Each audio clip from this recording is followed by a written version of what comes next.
tired. Yeah, look at us. a lot of travel. Yeah, You know, and I think that the way we've chosen to travel on this tour was just a little this side of comfortable.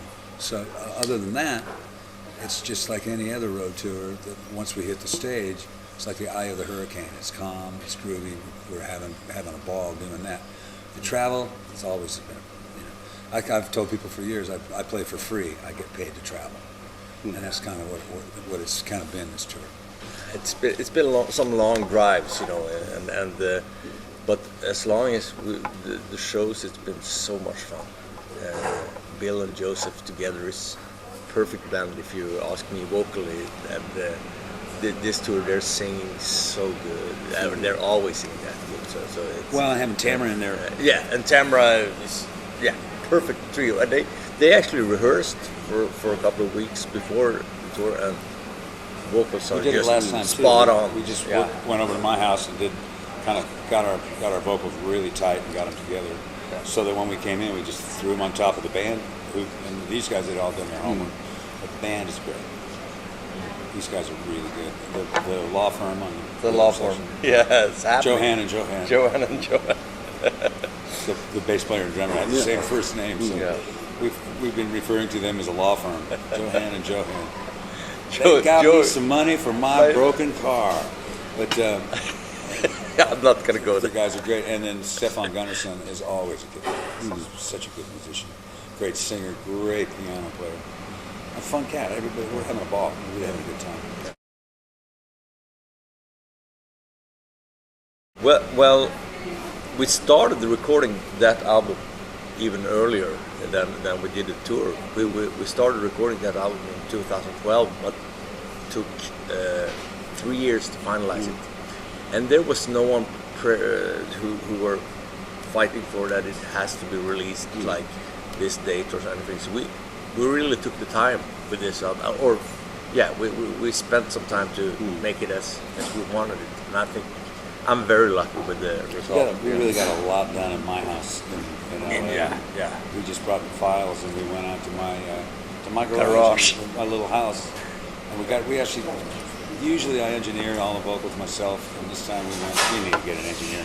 So we got Kenji Nakai, who's a great friend and a really good engineer. Who is doing the live gigs in Japan? He's doing the live gigs in Japan. So Kenji's just a monster. Next month. Yeah. So we had him and me and Joe, and then at some point we needed high notes. We just go call into the house, Tamara, come on out. And Tamara did some stuff, and then that was when we kind of came up Night Fly. We came up with some other songs to add to the record too around that time, and we were looking through stuff on my playlist, and Joe heard Two Hearts of War, and went, "Whoa, I want to sing that." And I said, "Hey, I got the files right in here." So he pulled the files out. I handed them to Joe. He took them. Actually, he did some of the vocals at my house. We kind of replaced a lot of stuff, but to start with, it was Will's track, and then a song that him and Mark Beeson wrote, and just the lyrics on that song are so good. Got to give the credit for the rhythm parts of that to Will. Actually, he did a lot of job on that. Great stuff. And then we had a song. Joe and I had done an album years ago called Westcoast All Stars, which was just all a cappella. And there were 4 people on the records: Jason Sheff, Bobby Kimball, Joe Williams, and me. And what the guys who really put it together were me and Joe. So I said, "What say we do one of those?" And I found a tune that Will and I had written together right after 9/11. Called Rivers of Fear. So I just said, I'll put together a little click track and piano thing, and we'll do the same thing we did on the West Coast All Stars album. So it was kind of a little throwback to that era of stuff, and we just, every time Joe and I work together, we just go, whoa, because he's got that kind of, he's definitely can get you the Beach Boys kind of stuff, or your real straight classical kind of stuff, and I lean more toward the R&B and even jazz. So you put those two influences together, and it usually comes out pretty good. Yeah. We're both rampant arrangers, so it's kind of nice.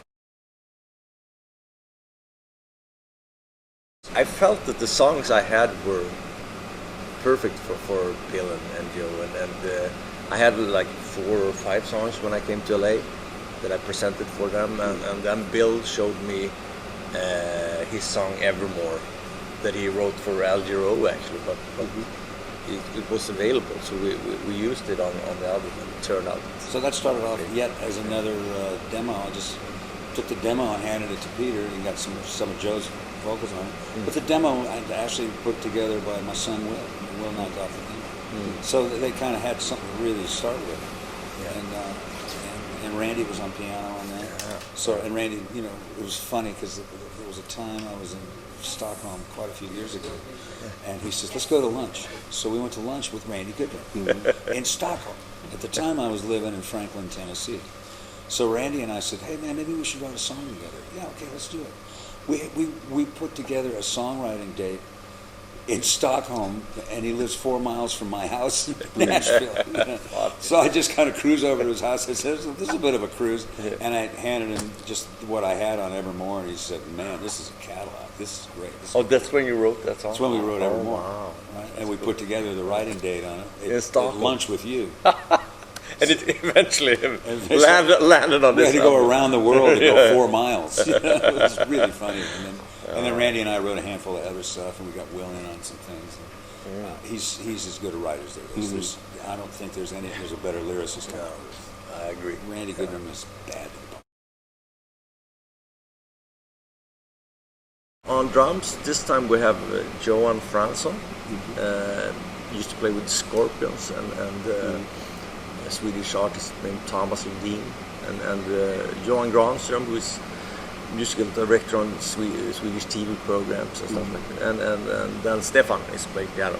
Stefan's a big part of this thing. You know, I mean, he kind of keeps a low profile at some level, but he writes. Co-wrote a few things on the record. Yeah. He co-wrote Night Flight with you. Yeah. And you wrote on that too. Yeah. On Night Flight? Yeah, you did we did the bridge. So Stefan has done a lot of from LA Project, you know. He's a piece involved, of work. That yeah. guy is an amazing musician, great singer, great writer, and you know, I mean, it's about Bill and Joe and Peter, but a lot of it's about Stefan. I mean, he's as deep into this as any of us are. Yeah.